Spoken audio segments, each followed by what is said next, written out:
अस्सलाम वालेकुम एवरीवन। उम्मीद है आप सब खैर से होंगे।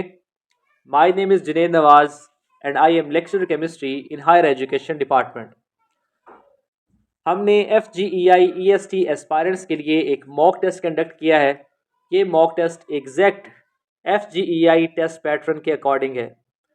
तो इस टेस्ट की कंप्लीट डिस्कशन जो है आपसे शेयर करते हैं। आप सबसे रिक्वेस्ट है कि वीडियो को अंत तक ज़रूर देखिए और अगर ये वीडियो पसंद आए तो चैनल को सब्सक्राइब कीजिए। क्वेश्चन नंबर 1 देखिए, the antonym of mutation is. Mutation का एंटोनिम बताना है। तो म्यूटेशन कहते हैं चेंज को, तब्दीली को, ठीक है। और कॉन्स्टेंसी जो है ये इसका एंटोनिम है। कॉन्स्टेंसी होता है साबित कदमी, ठीक है। तो सी ऑप्शन जो है करेक्ट है। नेक्स्ट क्वेश्चन है, the synonym of concession is. Concession होता है रायत लेना या मरात लेना, ठीक है। तो इसका सिनोनिम बनेगा अलाउंस, ठीक है। अब रिफ्यूज़ल, नेग्लिजेंस, प्रपोजल, तो ये सभी जो है ये इसके सिनोनिम नहीं है। अलाउंस जो है वो one of the best option है। तो इसलिए करेक्ट आंसर जो है वो अलाउंस होगा। अलाउंस भी क्या होता है? मरात। क्वेश्चन नंबर 3 देखें, idiom lean and mean means, ठीक है। लीन एंड मीन मीन्स क्या होता है? It refer to being efficient and focused using minimal resources while maximising effectiveness. यानी कम से कम जो है रिसोर्सेज को यूज करके मैक्सिमम जो है आउटपुट को हासिल करना। तो इसके लिए ईडियम यूज होता है लीन एंड मीन। तो इसका करेक्ट आंसर होगा using only what is necessary, ठीक है। यानी जस्ट जो है वही चीज़ की जा रही है जो जिसकी ज़रूरत है, ठीक है, जो कि मैक्सिमम इफेक्टिवनेस वाली है। क्वेश्चन नंबर 4 देखें, did I gave him a gift, ठीक है। Did I gave him a gift, तो इसका पैसिवाइज बनाना है। तो गिवन ऑप्शन देखें, has a gift given to him by me, was a gift given to him by me. तो B option जो है ये करेक्ट है। अब वॉज है, was is use because give is in the past simple changes to was given in passive voice। Active voice में क्या है? एक्टिव वॉइस में जो है पास्ट टेंस है। Did I gave him a gift, तो इस वजह से यहाँ पे क्या आएगा? वॉज आएगा। Was a gift given to him by me. Question number 5 देखें, what is the large number of insects birds moving about called, ठीक है। लार्ज नंबर ऑफ इंसेक्ट्स या बर्ड्स के लिए जो वन वर्ड सब्स्टिट्यूट है उसे कहते हैं स्वॉर्म, ठीक है। जबकि पैक जो है it is use for animals और crowd it is use for large group of people. Question number 6 देखें, the committee regrets that it can not accede dash your request for a months unpaid leave, ठीक है। Committee क्या कर रही है? Regret कर रही है दैट इट कैन नॉट असीड। अब यहाँ पे प्रेपोजिशन को यूज करना है। ऑप्शन हमारे पास है for, on, in and to. तो करेक्ट आंसर जो है वो है टू। तो यहाँ पे आएगा असीड टू, ठीक है। अब यहाँ जरा देखिएगा, असीड जो है इसके बाद टू यूज होता है। असीड का मतलब क्या होता है? एग्री या फिर एक्सेप्ट करना। इट मीन्स एग्री और एक्सेप्ट। सिमिलरली इसी तरह एक और सेंटेंस है, the authorities did not accede to the strikers demand, ठीक है। तो असीड के साथ क्या आएगा? टू आएगा। क्वेश्चन नंबर 7 देखें, एनालॉगी है बुल काउ, ठीक है। ये मैस्कुलिन और फेमिनिन है। तो इसी तरह जो है इसका करेक्ट आंसर जो है वो है स्टेलियन एंड मेयर। अब जैसे बुल मेल है, male cattle, and cow female cattle. Similarly stallion is a male horse जबकि मेयर जो है उसे फीमेल हॉर्स। क्वेश्चन नंबर 8 देखें, choose the correct sentence that best represents the reported speech. अब यहाँ पे देखिएगा, they said we take exercise every day. अब यहाँ पे जो है रिपोर्टेड स्पीच में जो प्रेजेंट टेंस है वो चेंज होगा पास्ट टेंस में, ठीक है। तो टेक की जगह क्या आएगा? टुक। तो करेक्ट आंसर क्या बनता है? They said that they took exercise every day. जो यहाँ पे प्रोनाउन है वी, ठीक है। तो वी जो है ये चेंज होगा दे में to match the subject of the reporting clause. Question number 9 देखें, if he dash harder he would have pass the exam. If he had studied harder he would have pass the exam. अब ये जो sentence है ये third conditional sentence है, ठीक है, that use for hypothetical situations in the past. Next question देखें, I met dash European, ठीक है। अब यूरोपियन जो है तो इसके साथ क्या आएगा, आई मेट अ यूरोपियन, तो ए ऑप्शन जो है ये करेक्ट है, ठीक है। अब इसमें जरा देखिएगा आ एंड एन, ठीक है, यानी ए एंड एन को हम यूज करते हैं डिपेंड ऑन द साउंड। आमतौर पे ए यूज होता है कॉन्सोनेंट से पहले, ठीक है। A is use before words that begin with a consonant, जबकि एन यूज होता है ऐसे वर्ड्स के लिए जो कि वॉवल साउंड देते हैं, ठीक है, स्टार्ट होते हैं begin with a vowel sound. अब यूरोपियन जो है बेसिकली ये ई से स्टार्ट हो रहा है, लेकिन इसका साउंड जो है वो यू है, ठीक है, यूरोपियन। तो इस वजह से इसका जो साउंड है वो कॉन्सोनेंट साउंड है, तो इसलिए क्या आएगा, ए आ यूरोपियन आएगा। नेक्स्ट क्वेश्चन देखिए, नेक्स्ट क्वेश्चन है पाक स्टडी से, who is the present deputy speaker of national assembly of Pakistan. तो नेशनल असेंबली के जो डिप्टी स्पीकर हैं उनका नाम है गुलाम मुस्तफ़ा शाह, ठीक है, और ये पाकिस्तान पीपल पार्टी से बिलोंग करते हैं, और 1 मार्च 2024 को इन्होंने अपना ये ओहदा संभाला था। नेक्स्ट क्वेश्चन है, PTV was establish in, PTV जो है ये 26 नवंबर 1964 को इसका आगाज हुआ था, ठीक है। It is a first official television station, और पीटीवी ने जो कलर ट्रांसमिशन है, ठीक है, ये याद रखिएगा, कलर ट्रांसमिशन जो है वो 1976 में स्टार्ट हुई थी। नेक्स्ट क्वेश्चन है, Pakistan purchased Gwadar port from which country, ठीक है, पाकिस्तान ने गवादर पोर्ट को परचेज किया था ओमान से, ठीक है। गवादर पोर्ट जो है ये अरेबियन सी पे लोकेटेड है इन बलोचिस्तान, और इट वाज ओपन इन 2002, ठीक है, 2002 में इसको ओपन किया गया, और पाकिस्तान ने गवादर को ओमान से परचेज किया था 8 सितंबर 1958 में, ठीक है। तो it was officially become part of Pakistan on 8 दिसंबर 1958, और उससे पहले तकरीबन 174 सालों तक, ठीक है, ये ओमानी रूल के अंडर थी। नेक्स्ट क्वेश्चन है, the narrow strip in Afghanistan that separates Pakistan from Tajikistan, ठीक है, अफगानिस्तान में एक नैरो स्ट्रिप जो कि पाकिस्तान और ताजिकिस्तान को सेपरेट करती है, इसे कहते हैं वाखान कॉरिडोर, ठीक है। वाखान कॉरिडोर जो है ये north eastern part of Afghanistan में है, ठीक है, जो कि that extend into China, China तक फैला हुआ है, और ये ताजिकिस्तान और पाकिस्तान को सेपरेट करता है। नेक्स्ट क्वेश्चन है, who was the first martial martial administrator who conducted general election, यानी सबसे पहले जो मार्शल एडमिनिस्ट्रेटर थे जिन्होंने जनरल इलेक्शन भी कंडक्ट करवाए थे, उनका नाम है याहिया खान, ठीक है, ऑन 25 मार्च 1969। तो ये सेकंड मार्शल लॉ इम्पोज किया गया था पाकिस्तान में जनरल याहिया आगा मोहम्मद याहिया खान की तरफ से, ठीक है, the rules of president and chief marshal law administrator. और सबसे पहला जो जनरल इलेक्शन है, ठीक है, the first ever general election in Pakistan were held on 7 दिसंबर 1970। अब यहाँ पे ज़रा देखिएगा कि मार्शल लॉ जो है पाकिस्तान में अब तक 4 लग चुके हैं, ठीक है। सबसे पहले जो है वो 7 अक्टूबर 1958 जो कि फर्स्ट मार्शल लॉ है, it was impose by Sikandar Mirza. उसके बाद है 25 मार्च 1969 जनरल याहिया खान ने सेकंड मार्शल लॉ इम्पोज किया था।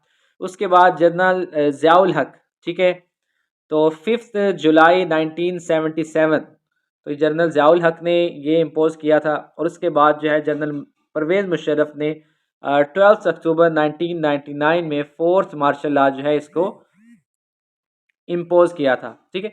अब ये वो मार्शल लॉ हैं जो कि मिलिट्री एस्टेब्लिशमेंट की तरफ से लगाए गए थे। नेक्स्ट क्वेश्चन देखें, Harappa is situated along the banks of which river. तो हड़प्पा जो है it is situated along the bank of Ravi river. It is located in Sahiwal district, Punjab province of Pakistan. The Harappa civilisation is also called as Indus Valley civilisation. Next question है, the first general assembly election in FATA were held on, ठीक है, फाटा में सबसे पहले जो first general election हुए हैं तो वो हुए थे 20 जुलाई 2019 में, ठीक है। तो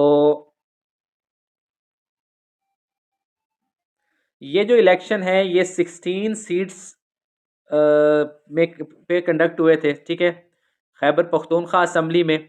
और फाटा जो है वो अब मर्ज कर दिया गया है, ठीक है, केपी के गवर्नमेंट में। और ये किया गया था मर्ज 2018 में। और मर्ज होने के बाद सबसे पहले जो जनरल असम्बली इलेक्शन थे फाटा में वो हुए थे 20 जुलाई 2019 को। नेक्स्ट क्वेश्चन है when was the inauguration of the Kartarpur corridor. Kartarpur corridor की इनॉग्रेशन जो है वो 9 नवंबर 2019 में हुई थी। और करतारपुर कॉरिडोर रोड जो है कॉरिडोर ये एक वीज़ा फ्री बॉर्डर क्रॉसिंग है फॉर रिलीजियस कॉरिडोर, ठीक है। It connects the city of Dera Baba Nanak in India's Punjab state to the city of Narowal in Pakistan, ठीक है। यानी डेरा बाबा नानक इंडिया में और पाकिस्तान में नारोवाल सिटी जो है तो इसको कनेक्ट कर। तो इसका आंसर आएगा Shimla agreement. Shimla agreement was signed on July 2 1972 between India and Pakistan marking the formal end of the 1971 war. यानी 1971 की वार का जो फॉर्मल एंड है वो हुआ था शिमला एग्रीमेंट पे। नेक्स्ट क्वेश्चन है थल डेजर्ट इज सिचुएटेड बिटवीन। थल डेजर्ट जो है ये पाकिस्तान पंजाब में बखर डिस्ट्रिक्ट में है, ठीक है। It is located between Jhelum and Indus. Indus यानी सिंध रिवर और जेहलम रिवर पे लोकेटेड है, ठीक है, नियर पोटोहार। और इसकी जो लेंथ है वो तकरीबन जो है 190 माइल्स है, ठीक है। It is called the friendly desert and Great Indian Desert. और it is the largest and the national desert of Pakistan. Pakistan का जो नेशनल डेजर्ट है वो थर्ड डेजर्ट है, ठीक है। It is the 16th largest desert on the planet. यानी earth पे ये 16वां 16th लार्जेस्ट डेजर्ट है। और पाकिस्तान में इसका 15% है जबकि इंडिया में इसका 85% है। इसके अलावा कुछ एडिशनल इंफॉर्मेशन है डेजर्ट्स के हवाले से, ठीक है। 5 मेजर डेजर्ट हैं जो कि विच आर हिस्टोरिक फॉरेस्ट। एक है चोलिस्तान जो कि बहावलपुर में है, थल बखर में है, कचपाना डेजर्ट जो है ये स्कर्दू में है, खरान जो है ये बलूचिस्तान में है, थर जो है ये सिंध में है, ठीक है। और KPBK में कोई डेजर्ट नहीं है। और नॉर्दर्न एरिया ऑफ पाकिस्तान जो है is known as the desert free area. Northern areas जो है इन्हें डेजर्ट फ्री एरिया कहा जाता है। नेक्स्ट देखिए cyclist covers a distance of 750 meters in 2 minutes and 60 seconds. What is his speed in kilometer per hour?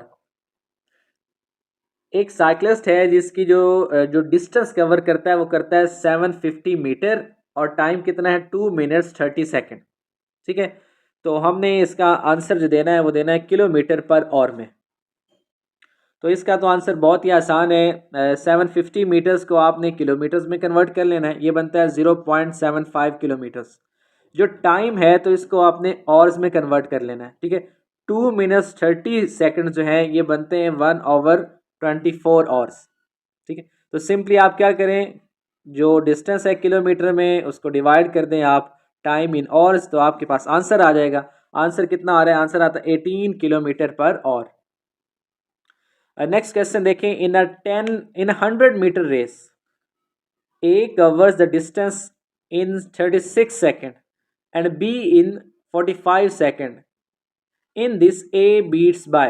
अब total race जो है वो उसका डिस्टेंस है 100 मीटर। अब जो A है वो 36 सेकंड में कंप्लीट कर लेता है जबकि B जो है वो 45 सेकंड में कंप्लीट कर लेता है, ठीक है। तो हमने बताना है कि A ने B को बीट किया है कितने डिस्टेंस से, ठीक है। तो बहुत आसान है ये, ज़रा देखें कि A वाला जो है वो 100 मीटर कवर कर रहा है 36 सेकंड में, B वाला कर रहा है 45 सेकंड में। तो हम क्या करेंगे, हम B वाले की स्पीड फाइंड करते हैं। स्पीड का फॉर्मूला क्या होता है, स्पीड का फॉर्मूला होता है डिस्टेंस ओवर टाइम। तो डिस्टेंस कितना है 100 मीटर है और टाइम कितना लगा है उसे 45 सेकंड। तो हमारे पास इसकी स्पीड आ जाएगी, स्पीड आई है 2.22 मीटर पर सेकंड, ठीक है। अब ए ने तो टोटल टाइम लिया था 36 सेकंड्स, तो हम देख लेते हैं कि बी ने 36 सेकंड में कितना डिस्टेंस कवर किया। तो हम सिंपल क्या करेंगे, उसकी स्पीड को मल्टीप्लाई कर देंगे 36 से, तो हमारे पास आंसर आया 80 मीटर। ठीक है, यानी कि ए ने जब 100 मीटर कवर कर लिया था तो बी ने कितना किया था 80 मीटर। तो इसका डिफरेंस निकालेंगे तो हमारे पास आंसर आता है 20 मीटर। तो ए ने बी को बीट किया है बाय 20 मीटर। नेक्स्ट क्वेश्चन देखें, Asghar can do a job in 60 days and both Asghar and Babar can do in the same job in 20 days working together. Babar along can do the same job in. Asghar ने एक काम किया है 60 days में, असगर और बाबर ने मिल के वही काम किया है 20 डेज में। तो अगर बाबर अकेले वही काम करे तो कितने दिन लगेंगे। ठीक है, तो ये बहुत ही आसान है, ज़रा देखिएगा। असगर ने 60 डेज में काम किया, असगर और बाबर ने 20 डेज में किया। तो हम क्या करते हैं, हम उनके इंडिविजुअल के सम को इक्वल कर देंगे उनके कंबाइन वर्किंग डेज में। ठीक है, तो यहाँ ज़रा देखिएगा, हमें क्योंकि नहीं पता कि अकेला बाबर कितने दिन लेगा, तो उसकी जगह पे हमने एक्स लिख लिया। तो 1/x प्लस 1/60, 1/60 किस लिए रखा है, असगर के लिए, इज इक्वल टू 1/20। 20 कहाँ से आया कि जब दोनों ने कंबाइन वर्क किया था तो कितने दिन लगे। ठीक है, तो यहाँ से हम क्या करते हैं, एक्स की वैल्यू निकालेंगे। तो एक्स की वैल्यू एक्चुअली किसकी होगी, वो होगी बाबर के वर्किंग डेज। तो इसका आंसर आता है 30 डेज। नेक्स्ट क्वेश्चन देखें, if 3/4 of the police employees are not graduates, the ratio of graduates to non graduate employees in the police department is. अब जो ग्रेजुएट नहीं है वो है 3/4, तो इसका मतलब है ग्रेजुएट कितने होंगे, वो होंगे 1/4। ठीक है, तो हम क्या करते हैं, हम इसकी रेशियो निकाल लेते हैं। ठीक है, रेशियो किसकी निकालनी है, the ratio of graduates to non graduates. Graduate 1/4 है, नॉन ग्रेजुएट 3/4 है, तो इसकी आप रेशियो निकालेंगे तो आंसर कितना आता है, आंसर आता है 1:3। तो सी ऑप्शन जो है करेक्ट है। क्वेश्चन नंबर 25 देखें, on selling 17 balls at ₹720, 17 ball की जो सेलिंग प्राइस है वो है 720 रुपए। There is a loss equal to the cost price of 5 balls. अब ये सेल करने पर उसे लॉस कितना हुआ है, उसे 5 बॉल की कॉस्ट प्राइस जितना लॉस हुआ है। तो हमने बताना है कि कॉस्ट प्राइस कितनी है बॉल की। ठीक है, तो यहां जरा देखिएगा, हम सपोज करते हैं कि कॉस्ट प्राइस जो है 1 बॉल की वो है एक्स। ठीक है, तो 17 बॉल की कितनी होगी, वो होगी 17x। सेलिंग प्राइस जो है 17 बॉल्स की वो है 720 रुपीज़। तो लॉस कितना हुआ है, लॉस होगा कॉस्ट प्राइस ऑफ 5 बॉल्स, तो वो है 5x। ठीक है, क्योंकि हमने पहले सपोज किया था कॉस्ट प्राइस कितनी है एक बॉल की, वो है x। तो यहाँ पे हम फॉर्मूला बनाते हैं, फॉर्मूला क्या है, लॉस किसके इक्वल होगा, वो इक्वल होता है cost price minus selling price. ठीक है, तो कॉस्ट प्राइस कितनी है हमारी 17x, सेलिंग प्राइस गिवन थी 720 रुपीज़, और लॉस कितना है वो है 5x। ठीक, तो यहाँ से हम क्या करें, अगर हमारे पास x की वैल्यू आ जाए तो x की वैल्यू एक्चुअली क्या होगी, वो होगी cost of a single ball. तो उसकी वैल्यू कितनी आती है 60 रुपीज़, तो 60 is the correct answer. Next question देखिए, 1 mile is equal to, 1 mile जो है ये इक्वल होता है 1.6 किलोमीटर के। ठीक है, इसी तरह क्वेश्चन आ सकता है कि 1 किलोमीटर कितने माइल्स के इक्वल है, तो वो इक्वल होगा 0.62 माइल्स के। नेक्स्ट क्वेश्चन है, if the sum of two numbers is 30 and their difference is 8, what is their product. तो यहाँ पे हमारे पास दो नंबर हैं जिसका सम 30 है और डिफरेंस 8 है। तो हम सपोज कर लेते हैं x और y जो हैं वो दो नंबर्स हैं, तो x plus y is 30, x minus y is 8। तो हम क्या करेंगे, इन दोनों इक्वेशंस को कंबाइन करें तो हमारे पास x की वैल्यू आ जाएगी, x की वैल्यू आती है 19। अब हमने क्या करना है, x की वैल्यू को इक्वेशन नंबर 1 में पुट कर देना है, तो वहां से हमारे पास आ जाएगी y की वैल्यू। और क्वेश्चन में हमसे पूछा गया है कि व्हाट इज देयर प्रोडक्ट, तो x और y की वैल्यू को मल्टीप्लाई करें तो हमारे पास आंसर आता है 209। नेक्स्ट क्वेश्चन देखिएगा, यूनिवर्सल सेट दिया हुआ है 1 to 10 और सेट P जो है वो है 1 to 5 एंड सेट Q है 6 7। अब क्वेश्चन है कि हमने बताना है P इंटरसेक्शन क्यू कंप्लीमेंट। ठीक है, तो सेट यू, सेट पी और सेट क्यू गिवन है, तो क्यू कंप्लीमेंट क्या होगा? कंप्लीमेंट से मुराद है universal set minus Q set. अब क्यू में जितने भी एलिमेंट्स हैं वो माइनस हो जाएंगे, बाकी सारे बच जाएंगे जो कि यूनिवर्सल सेट में मौजूद हैं। तो ये आ जाएगा हमारे पास क्यू कंप्लीमेंट। तो हमने क्या करना है, हमने देखना है क्यू कंप्लीमेंट और पी इन दोनों में कोई इंटरसेक्शन है, तो इंटरसेक्शन इनमें है पी। तो करेक्ट आंसर क्या होगा? A option. क्वेश्चन नंबर 29 देखें, the radius of a sphere is 2r, then its volume will be. अब स्फेयर का जो रेडियस होता है वो होता है 4/3 pi r cube, 4/3 pi r cube, और रेडियस दिया हुआ है 2r। तो हम क्या करेंगे, हम पाई आर क्यूब में जो r की वैल्यू है वो 2r कर देंगे। तो 2r करने से हमारे पास फाइनल जो रेडियस बनेगा वो होगा 32/3 pi r cube. D option जो है करेक्ट है। क्वेश्चन नंबर 30 देखें, if sine A is equal to 1/2 then the value of cot A is. तो साइन की वैल्यू दी हुई है तो हमने कॉट की वैल्यू फाइंड करनी है। तो यहाँ जरा देखिएगा, हमारे पास जो फॉर्मूला होता है sine square A plus cos square A is equal to 1, तो वहां से आप क्या करेंगे, कॉस स्केयर ए की वैल्यू निकाल लें। ठीक है, यहाँ पे जरिए देखें 1 माइनस 1/2 स्केयर, तो ये हमारे पास बनता है 3/4।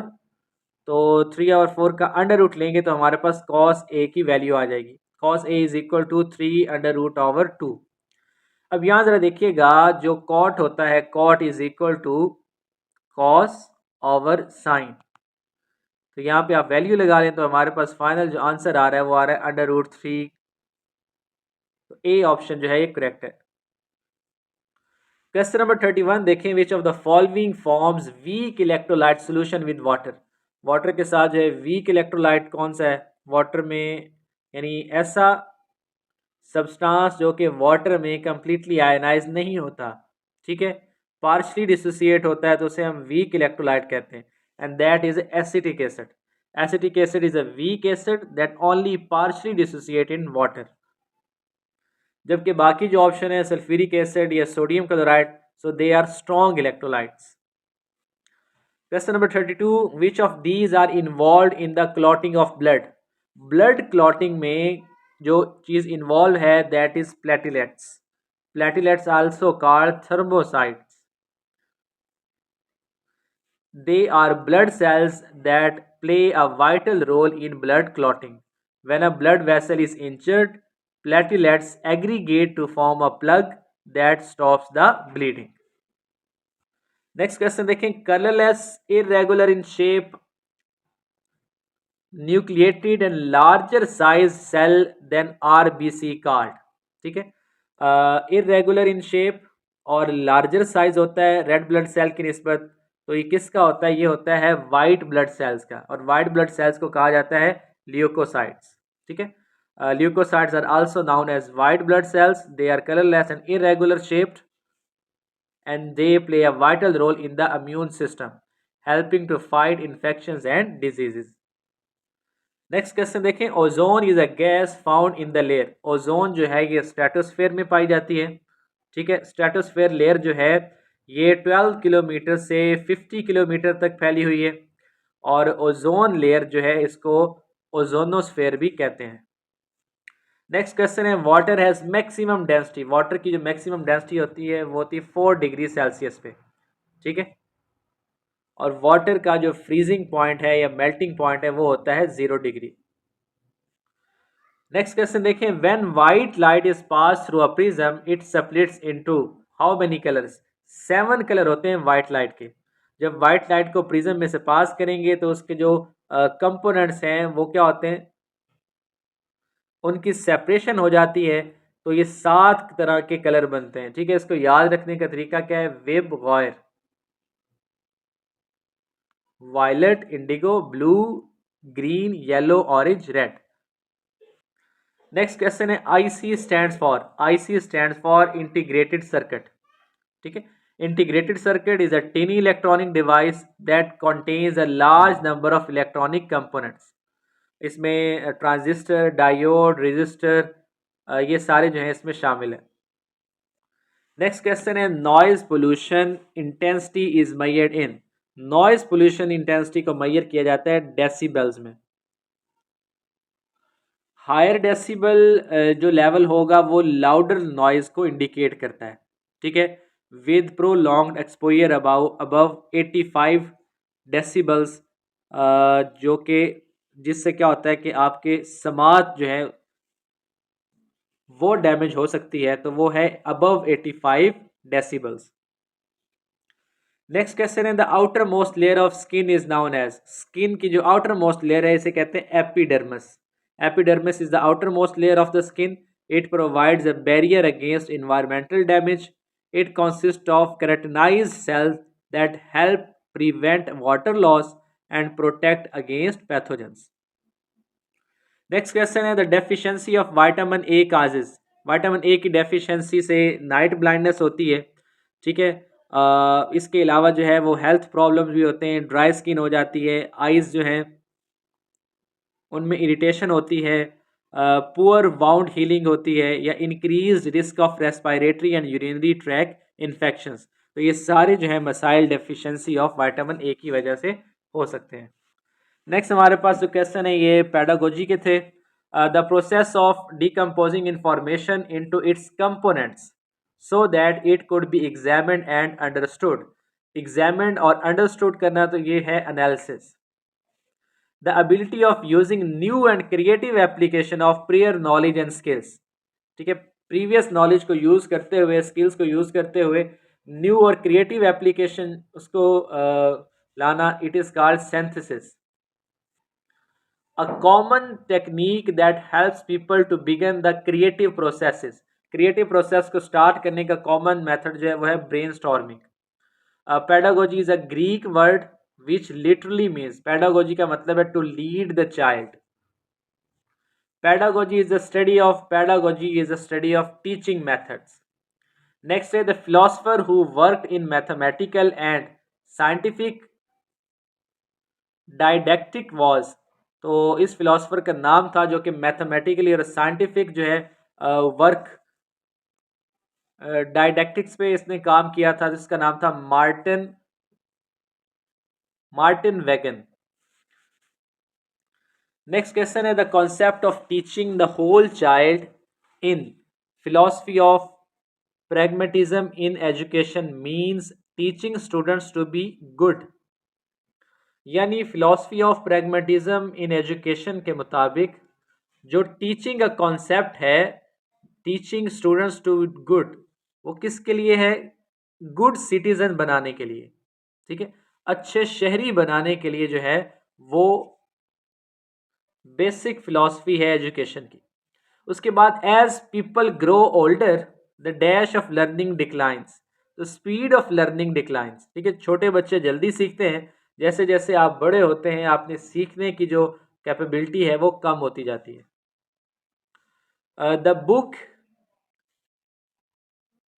अमाइल और on education on the nature of education and man is written by. यानी ये जो बुक है education and nature of education and man, ये बुक किसने लिखी थी? ये लिखी थी रॉसो ने। नेक्स्ट है according to Emile the noblest work in education is to make. Noble work जो है एजुकेशन का वो है रीजनिंग मैन प्रोड्यूस करना, ठीक है। The noblest work in education is to make a reasoning man. तो ये हमारे मॉक टेस्ट के 50 MCQs थे। मैं उम्मीद करता हूँ कि इसमें काफ़ी चीज़ें जो है आपको सीखने को मिली होंगी। Best luck, best wishes for your FGEI EST exam.